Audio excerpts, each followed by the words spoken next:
So a recent life event has got you thinking about selling your house here in Seattle, but in the news you're hearing we're headed for a recession, real estate price reductions are happening all around us, and houses are taking longer to sell. So how do you effectively sell your house for a good price without it having to sit on the market for too long? Well, that's exactly what we're going to talk about in today's video, and we're going to get after it right now.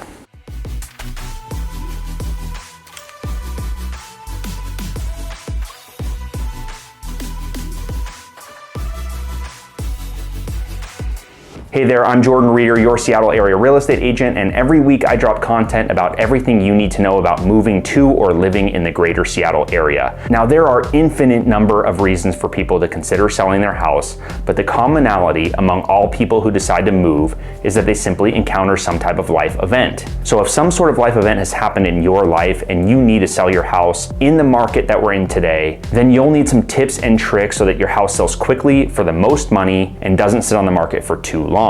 By now, most of us are realizing where the real estate market is headed. I talked about it a lot in some of my recent videos. We are experiencing rising inventory. Buyer activity has significantly diminished over the past couple of months due to high interest rates, and people are just being more cautious in general with the recession that's headed our way. But that doesn't mean that you have to postpone selling your house, and it also doesn't mean that you're going to have to automatically get a low sales price on your property. It simply means that you have to shift your thinking and, more importantly, your strategy when it comes to selling your house. So as a seller, what are the things that you can do to make sure that you get a lot of buyer activity and get your house sold in a relatively short time frame without worrying about your house sitting for 45 or 60 days before finding a buyer? Let's go over those 4 tips for sellers that are relevant right now in the middle of 2022, a must to consider if you're a seller in today's market. All right, so tip number 1 is to simply price your property correctly. Now, this is probably the main reason to hire an experienced real estate agent to help you figure out the best listing price. Again, just a few months ago, it was common to recommend a listing price much lower than you would expect to achieve. So as an example, if you had a house that should ultimately sell for about $1 million,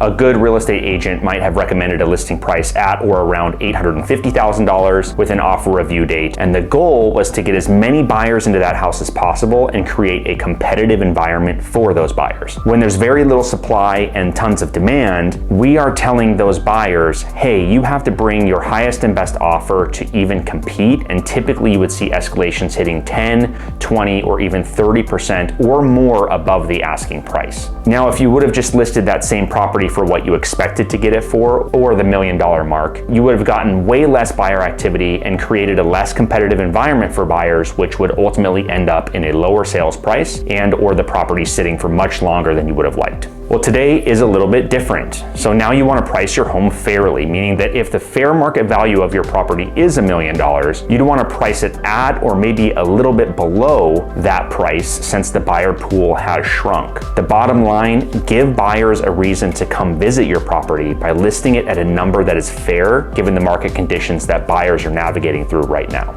All right, so tip number 2 is offer a concession right up front. I mean, guys, rates are a little below 6% right now. When the market was on fire, they were at sub 3% levels, or what I like to call free money. Do what you can to bring your buyers to as close to that 3% as possible by buying down their interest rate. Let me illustrate this in a simple way. Let's say you and your neighbor live in identical houses and you both decided to sell at the exact same time, and you listed at the identical list price. The only difference between you and your neighbor is that you offered in your listing to pay for a rate buy down right up front and your neighbor didn't. Let me ask you this, which one do you think would get more buyer activity? And which one do you think would sell faster? As a seller, we're now in the business of enticing a buyer to want to buy our house, and so that means creating a product that is viewed as valuable. So offering a concession right up front is going to help your property see more activity than other listings on the market, and in turn, you will see more offers coming out of it. So price in that expense right up front, and you'll be happy that you did. Tip number 3, clean it, stage it, inspect and replace systems, and offer a home warranty. So 3 or 4 months ago, if I would have recommended those items to a seller, they probably would have kicked me out of their front door before the words replace even came out of my mouth. But today it makes a huge difference. If you have a little bit of cash to spend, put it into cleaning and staging the property, replacing some of the systems that are old and maybe need work. Would-be buyers are already freaked out about the amount of interest that they're paying on their mortgage, given that rates are at about 6%, the last thing they want to come out of pocket for is a new furnace. If you don't have that capital available, think about getting a HELOC or a home equity line of credit and use some of that equity to get these items done. And if that doesn't sound like a great option either, find a real estate agent or a professional that will do all of this for you. For instance, one thing that I've done for my clients in the past is a full evaluation on their home to help determine which renovations, what deferred maintenance, and what general tasks would be valuable to complete before listing. In some cases, I'll also complete all those necessary items that the house needs to sell for top dollar using my own money, and I simply get paid back at closing. So if this sounds like something that you wanted to explore, hit me up anytime. My contact information is below,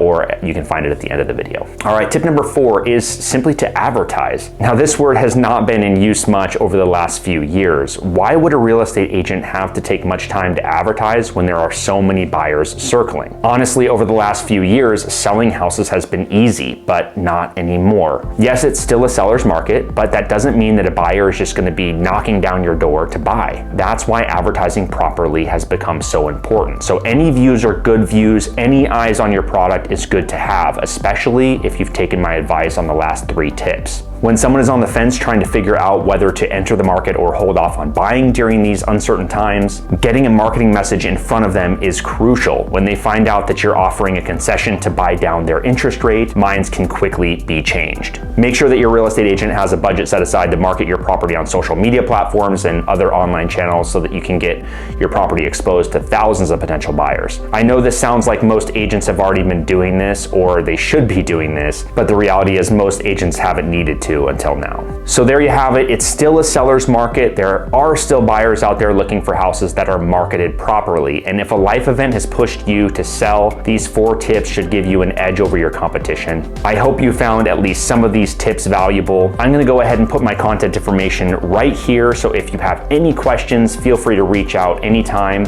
My goal is to bring you great real estate content every week and to be your resource for all things real estate here in the Seattle area. So give me a call, shoot me a text or an email, and I will look forward to hearing from you. And with that, now that you learned the top tips for selling your house in an uncertain market, be sure to watch this video next where I will discuss what may happen to Seattle real estate prices during a recession. Again, thanks for watching, and I will see you on the next one.